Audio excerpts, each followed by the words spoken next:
Bonjour à tous, vous êtes sur la chaîne Merci Budget, j'espère que vous allez bien. Alors aujourd'hui c'est reparti, on va attaquer la deuxième étape de notre mini-série pour faire son budget de A à Z. J'ai décidé de te montrer concrètement comment faire ton budget et pour cela je tourne une petite série avec 5 vidéos où dans chacune il y aura une étape. Il faut les prendre dans l'ordre si tu veux tout comprendre. Et donc, je vais t'expliquer une manière de faire ton budget. Il y en a d'autres.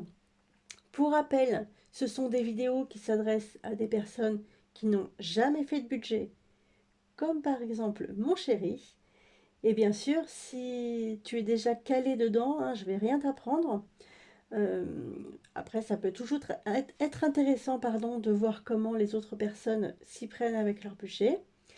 Là, je vais t'expliquer les détails étape par étape, comme en fait j'aurais aimé qu'on me l'explique quand j'ai démarré. Et c'est vrai que maintenant, je suis moi-même à l'aise avec mon budget et donc je fais mon budget très rapidement et plus forcément en suivant vraiment toutes ces étapes. Alors, si tu n'as pas vu la première étape, je t'invite à commencer par cette vidéo qui s'appelle Comment faire un budget prévisionnel de A à Z en 5 étapes, la première partie, et je te mettrai le lien dans la description. Alors dans la première vidéo, nous avons surligné toutes les rentrées et toutes les sorties d'argent donc dans différentes couleurs. Il y a plein de couleurs partout. Tu as validé ton examen pour la partie coloriage, donc ça c'est top. Et aujourd'hui, pour cette deuxième étape, nous allons catégoriser, organiser tes sorties d'argent. Alors, nous aurons besoin d'une feuille ou d'un cahier, d'un crayon papier et d'une gomme.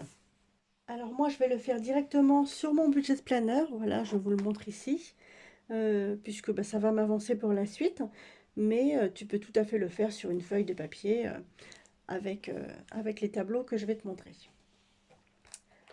Alors, donc tu reprends tes relevés de compte qui sont joliment coloriés.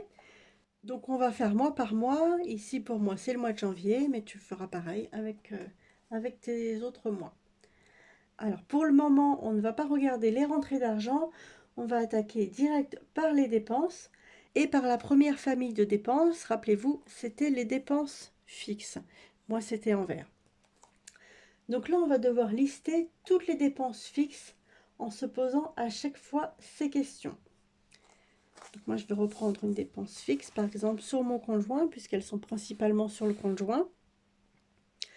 Donc là, c'est l'assurance maison, donc qui est mensuelle, à 15,85 € par mois. Pardon. Et on va se poser la question, est-ce que c'est bien une dépense fixe? Donc, est-ce que c'est un engagement vis-à-vis de quelqu'un? Est-ce que ça tombe à date fixe? Et est-ce que le montant est quasiment toujours identique? Oui, l'assurance de la maison, elle est mensuelle, elle est au même prix, quasiment toujours pareil, sauf au mois de décembre où le montant est un petit peu plus élevé puisque on a le renouvellement de contrat. Mais sinon, grosso modo, c'est toujours le même montant. Ensuite, à quelle fréquence tombe cette dépense fixe? Est-ce que c'est tous les mois, tous les 6 mois, tous les ans? Donc, normalement, on l'a déjà fait dans la première étape, mais c'est vrai que ça permet de revérifier ici sur cette étape. Donc là, on voit que c'est bien une dépense fixe. Donc à ce moment-là, on pointe la dépense fixe, l'assurance maison, et on le note sur notre cahier ou sur notre budget planner. Alors, sur le budget planner, je ne sais pas si vous voyez bien avec les reflets. Donc là, bon, j'ai fait c'est mon pourquoi, ça c'est autre chose. Alors ici, nous avons le récapitulatif des dépenses fixes. Donc vous pouvez faire un petit peu un tableau identique sur votre feuille. Nous avons ici la date, nous avons ici la description, le montant mensuel, le montant annuel et éventuellement des petites notes. Donc là, on peut voir que sur mon assurance maison, qui était à 15,85 € par mois, on voit ici l'assurance maison, donc qui est prélevé le 8, que l'assurance, donc j'arrondis à l'euro supérieur, donc coûte 16 € par mois. Et donc le montant mensuel pour ma part, hein, puisque mon conjoint paye exactement la même chose, on fait 50-50. Donc pour ma part, ça me coûte 8 € par mois pour l'assurance de la maison et ça me coûte 96 € par an pour l'assurance de la maison. Voilà, je ne sais pas si vous voyez bien. Et on fait pareil pour toutes les autres dépenses. Donc l'assurance de prêt, pour notre crédit, 28,38 €. L'assurance de prêt, l'assurance emprunteur est là, donc à 30 € puisque j'ai arrondi, même un petit peu plus que l'euro supérieur. Et donc pour ma part, c'est 15 € par mois.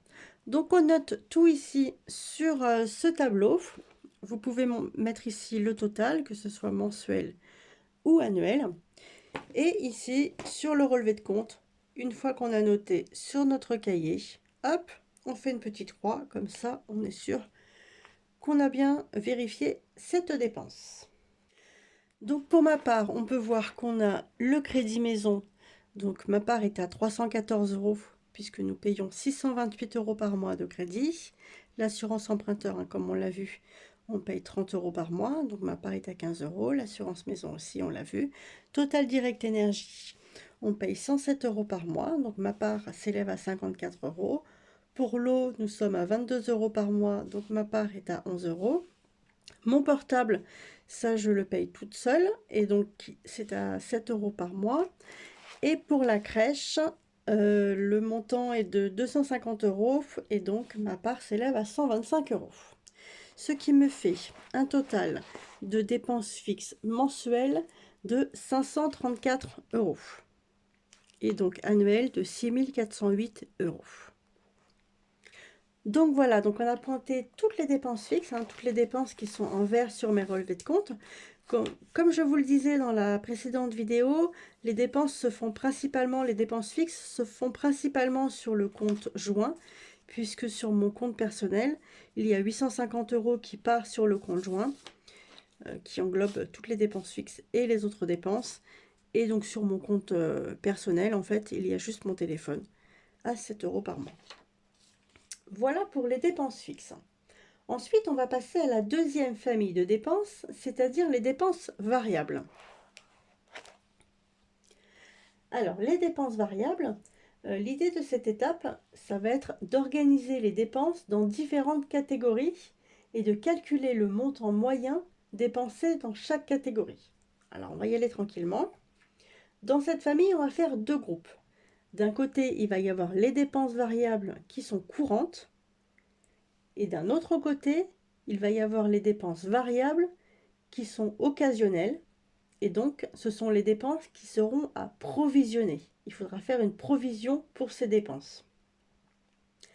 Alors, on va pouvoir faire un autre tableau pour ces dépenses variables courantes. Alors, par exemple, moi j'ai fait ce tableau sur mon budget planner. Je ne sais pas si vous voyez bien avec les reflets. Alors, comment on va classer ces dépenses? Donc, pareil, on va reprendre nos relevés de compte mois par mois. Et donc, on va lister toutes les dépenses qui sont variables en se posant à chaque fois les mêmes questions. Alors, pour ma part, les dépenses variables sont en jaune. On va en prendre là comme ça. Il y en aura un petit peu plus. Et donc, à chaque fois, on va devoir se poser cette question-là.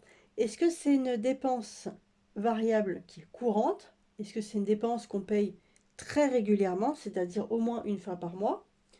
Alors, si la réponse est non, on la met de côté pour le moment. Et si la réponse est oui, sur ton tableau ou sur le budget planner, tu vas la noter dans la bonne catégorie avec le montant. Et ensuite, pareil, tu feras une petite croix sur ton relevé de compte pour être sûr d'avoir pris en compte cette dépense. Alors, qu'est-ce qu'on entend par dépenses variables courantes? Ça va être par exemple tes courses, les extras que tu peux faire pour la nourriture, le petit café, le petit croissant. Ça va être les dépenses pour les animaux, mais qui va concerner les dépenses que tu fais régulièrement. Ça veut dire l'achat de nourriture, par exemple. Ça va être ce qui concerne la santé, les dépenses à la pharmacie. Ça va être le carburant. Ça peut être les loisirs en famille, les achats perso, ce que tu dépenses en cigarettes, l'argent de poche pour tes enfants. Enfin bref, ce sont toutes les dépenses que tu fais vraiment très régulièrement. Alors là, dans ces dépenses variables courantes, il va être important de faire beaucoup de catégories pour bien voir où part ton argent. Alors surtout, il faut éviter de faire une case divers ou une case fourre-tout, parce que même si tu as 20 catégories, bah, c'est pas grave. Il faut mieux en faire plus que pas assez. Ensuite, éventuellement, tu pourras les regrouper, mais le mieux vraiment au démarrage, c'est de vraiment tout développer dans toutes les catégories. Alors pour ma part, j'ai relevé en course. Alors j'ai fait pour le mois de novembre, décembre et janvier. Moi j'ai fait les 3 derniers mois. Donc en course, en mois de novembre, j'ai dépensé 541 euros. Au mois de décembre, 382 euros. Et au mois de janvier, donc j'ai dépensé 272 euros. Donc le but, c'est de noter le total de chaque mois et ensuite le montant moyen. Pareil pour le carburant, donc 159, 157, 143 pour le mois de janvier. Et donc ça me fait un montant moyen de 153 euros pour le carburant. Là, nous avons la santé et la pharmacie qui n'est pas remboursée. Là, nous avons mes achats personnels. Donc, j'ai mis dedans les formations que je peux faire, même si au final, ce ne sera pas forcément quelque chose qui sera très courant. Après, j'aime bien me former. Donc, c'est vrai que c'est une dépense, enfin en tout cas un investissement que je peux faire assez régulièrement. Donc, la formation, là aussi. Là, nous avons des achats chez Action, chez Kiko. Donc ça, c'est pour mes achats personnels. Ensuite, les achats pour ma pupus, ma choupinette. Donc là, il n'y a eu pas trop ces derniers mois, hein. C'est vrai que j'ai pas fait beaucoup de dépenses pour elle.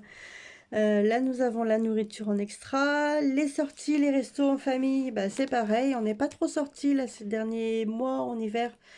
On a été assez malade. Voilà, on a enchaîné grippe, gastro, angine, enfin bref, on n'est pas trop sortis, donc au final on n'a pas vraiment fait de dépenses. On a fait un restaurant, mais c'est mon chéri qui a payé. Et au mois de janvier, on s'est fait un spa tous les deux, mais c'est des billets que j'avais déjà payés bien avant, donc du coup ça rentre pas dans ces dépenses ici. Et là, nous avons l'épargne que je mets tous les mois en début de mois. Donc c'est 100 euros et je le mets dans une dépense variable qui est courante puisque c'est tous les mois. Et du coup, là, j'ai repris le tableau des dépenses variables courantes par catégorie pour que ça soit plus clair puisque ça va m'aider ensuite pour faire mon budget annuel et mon budget mensuel. Donc là, tout est repris, hein, ce sont les mêmes montants. Oui, pour les courses. Je vous ai dit que c'était donc 542, etc. Mais forcément, ce sont des montants qui sont à diviser par deux, hein. Je ne vous l'ai pas précisé, mais là encore, mon conjoint et moi, on paye chacun la moitié. Donc, la moyenne pour nos courses s'élève à 400 euros par mois pour nous deux. Et donc, ma part s'élève à 200 euros. Donc, les courses de 100 euros, le carburant, enfin bref, ce sont tous les montants qui sont reportés ici dans ce tableau pour que ça soit plus clair. Donc là, nous venons de faire le premier groupe de dépenses, les dépenses variables courantes. Alors rappelle-toi, j'avais dit qu'il y avait un deuxième groupe, c'était celui des dépenses variables qui étaient à provisionner, celles qui arrivent de temps en temps. Alors ces dépenses-là, le but, ça va être de les budgétiser et de les lisser sur toute l'année, ou en tout cas sur les 12 mois à venir. Donc là, on va vraiment rentrer dans le vif du sujet concernant le budget. Et ça va permettre vraiment là d'être plus serein avec notre argent tout au long de l'année. Là, on rentre vraiment dans le vif du sujet du budget. Alors là, ça va être une grosse partie et du coup, je préfère qu'on voit ça dans une prochaine vidéo pour te laisser le temps de digérer déjà toutes ces infos, pour avoir le temps de faire tous tes relevés de dépenses variables courantes. Comme je disais, il faut reprendre donc tes relevés de compte au minimum sur 3 mois. Donc c'est vrai que c'est déjà un petit peu de travail de pouvoir relever tout ça. Là, tu peux déjà regarder ces chiffres et peut-être que tu te rendras compte en fait que tu étais déjà à côté de la plaque. Peut-être que tu t'imaginais qu'en course, tu dépensais beaucoup moins et tu te rends compte qu'au final, tu dépenses beaucoup plus que tu ne pensais. Alors, j'espère que j'étais assez claire, mais si tu as des questions, bah, tu n'hésites pas à me les poser en commentaire, j'y répondrai avec grand plaisir. C'est tout pour aujourd'hui, et donc je te dis à très vite pour la troisième étape. Bye!